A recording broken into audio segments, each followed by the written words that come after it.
Good morning, folks, and welcome to Watching Watches once again.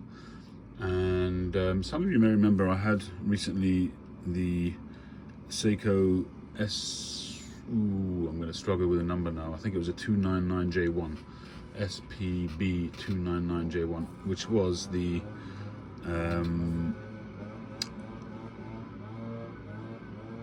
Marine Master 200, as it's been starting to be called. But this was the Save the Ocean Arctic one, the one with the light blue textured dial. I bought that one on eBay at a very, very good price, but as I wore it for a day or two, there were some serious issues with the watch.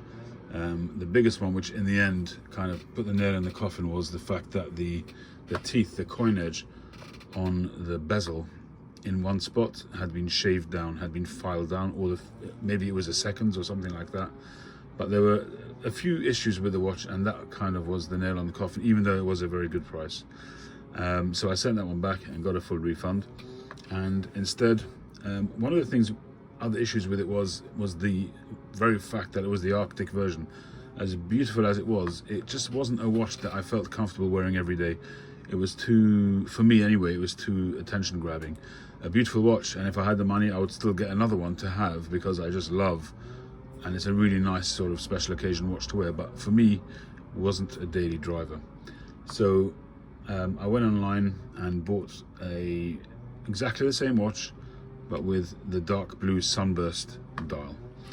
For me, that's a little bit more mundane perhaps, and some people might say, well, are you crazy getting rid of the Arctic version? But for me, the idea of this watch was to be a daily driver. I have 3 or 4 watches which are sort of, well, they're not daily drivers because they're tri-daily drivers, I should say. I don't necessarily wear them in a rotation. I'll wear a watch for a week and then maybe swap it over. So when I say daily rotation, I mean a watch that I wear regularly. So anyway, I bought the SPB187J1, and it's literally just walked through the door, and I have as yet to open it. So you're seeing it with me for the first time. It's the first time I'm taking it out. This is a retail from Japan, and I'm not even sure it's available here retail in this country. It may only be available in Japan, and it comes as new with papers. That's the guarantee booklet in Japanese. Nice box, different color, a little bit of a sort of a stone effect on the box. Let's just see what it says here. It says any model numbers? No, I guess that's a universal box. So it looks like it's a pull top rather than a hinged box.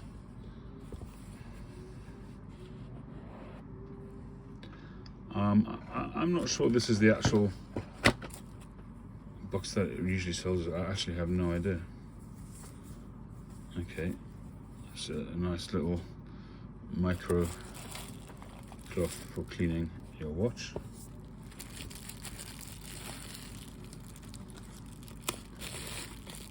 There it is with all the hang tags. It's got the dial shield on it, this watch. Perspex SBDC127.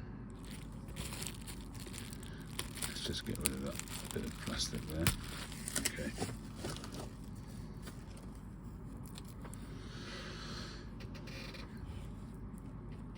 So you can see there the blue sunburst, black bezel with this is a I think it's steel with a carbon type coating. I forget exactly what it is, but essentially it looks like ceramic, but it's a lot more durable than regular steel.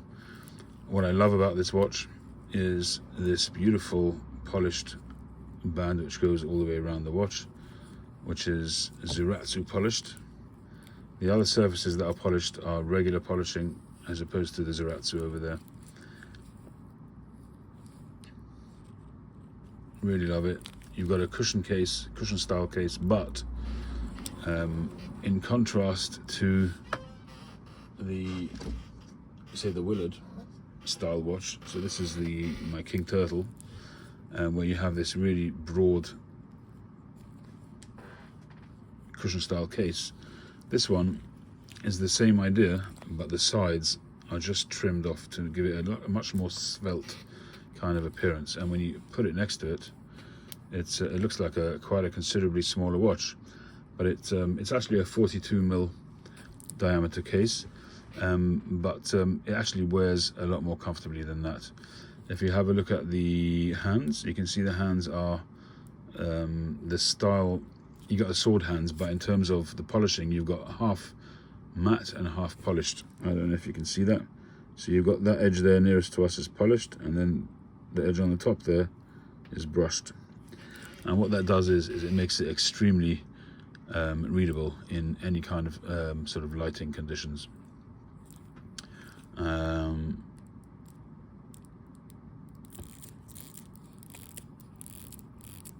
get a nice action on the bezel.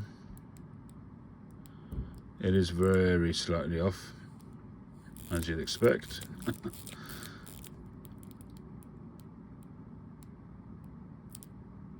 It's pretty much there. I mean, I'm nitpicking, but you can see it's slightly off. Actually, it's close enough. I mean, it's as good as I need anyway.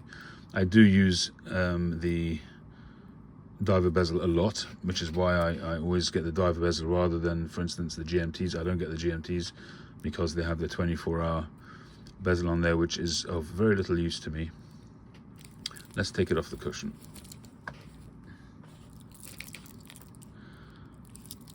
I like this strap as well, I really do. And because the intention is for this to be a daily driver, I'm going to take everything off. Try and do it in a way which won't destroy it. I've got to open this up anyway to size the bracelet, so take this all off carefully, just in case.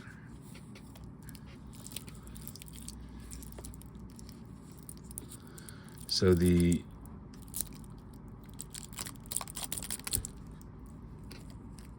bracelet is a 3-section H-link, a little bit oystery. The middle section is raised slightly, you can see there. You've got polished ends, and these I think are pin and sleeve, or pin and barrel, which you've got to be really careful when you're sizing this bracelet, and to make sure that you don't lose those barrels, because when you lose those pins will no longer fit. You have milled middle section on the clasp. The actual clasp itself I think is machined. I think that's stamped, but you've got a nice polished edge on there, which is nice. And the diver's extension, if I remember correctly, is also stamped. It's exactly the same watch as the Glacier. So the diver extension, if I can open it, is rather stiff. I can't open it, why not?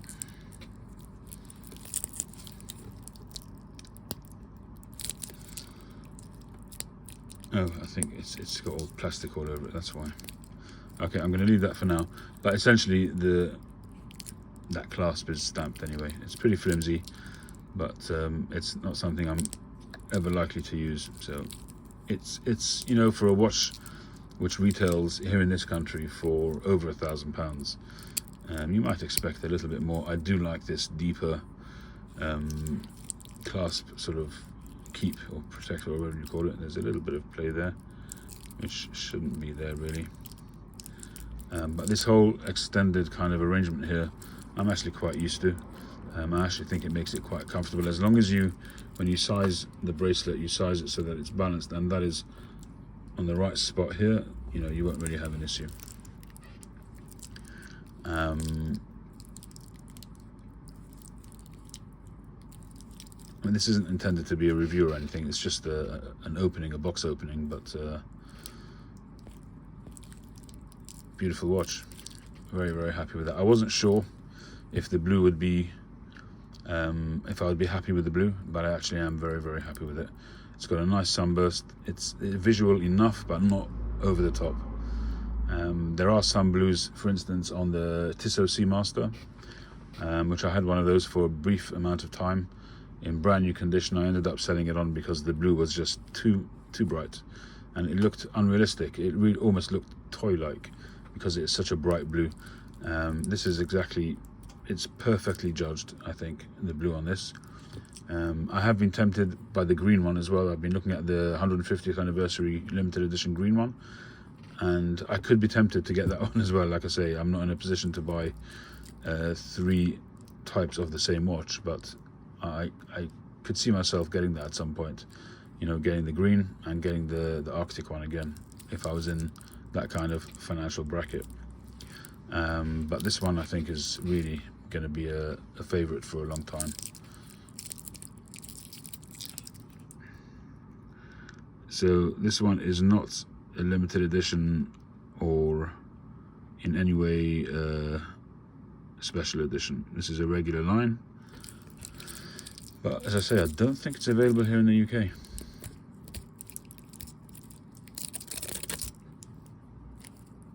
And you can buy them, but not officially.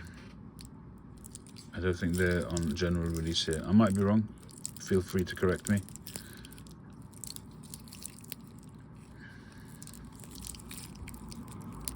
Alright, so the next step is, I've got to get the plastic on the inside,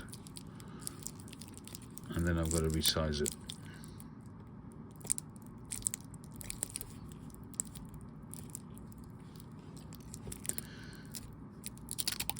I actually bought this on Chrono 24.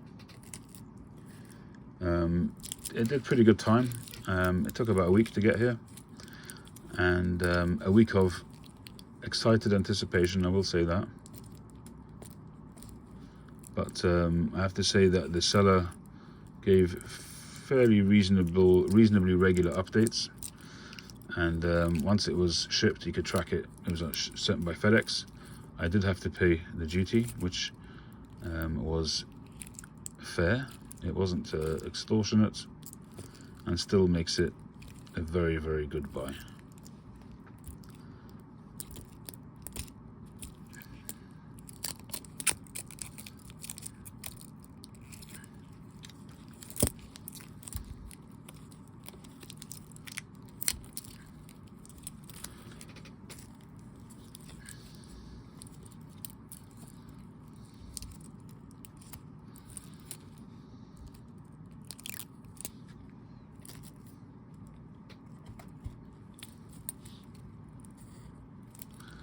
Still can't open that dive. Is there plastic on there?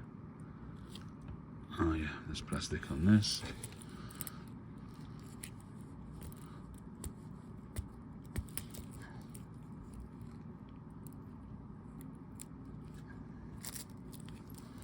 Alright, maybe now it'll open.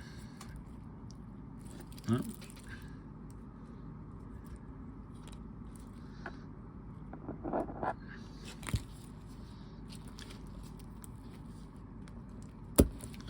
It's very stiff.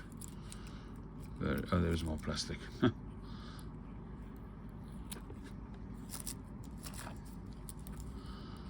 So you can see what I mean about it being very flimsy, very much a stamped affair, but a bit more plastic on there. I think that is all the plastic.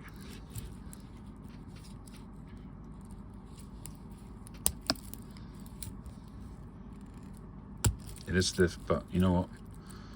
I'm fine with that. I'm very unlikely to use it. Let's see if that keep. It is a bit flimsy there. That made me once it's sized then on the wrist, but that should be better to me. All right, we'll see what it's like in the actual use. Let's have a look at my turtle and see if that's actually a better fit on that one. I have to say the Arctic one of this that I had, it didn't have that wobble.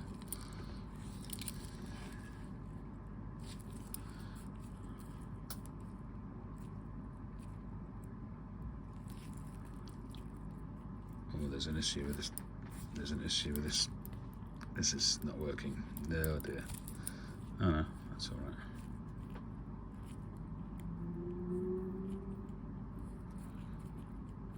I've got to say this crown doesn't feel very good. Okay, that's okay there.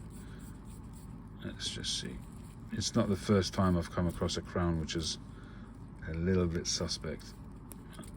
It's the machining on it may be a little bit off.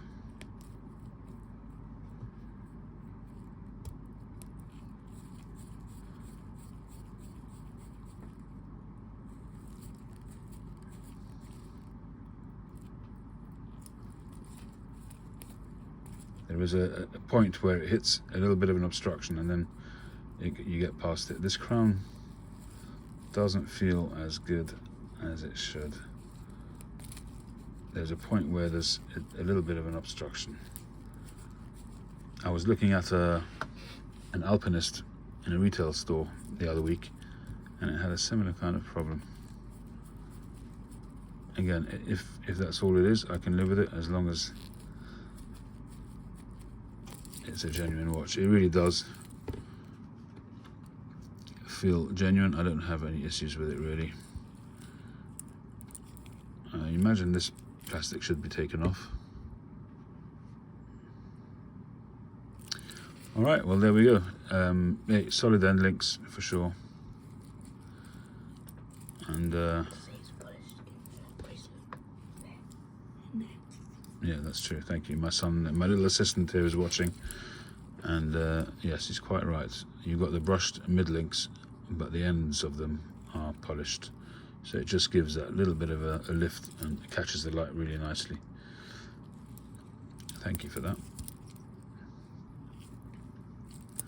There's a few little highlights which you do notice. You know, you've got a little bit of polished line there where the end link meets the case.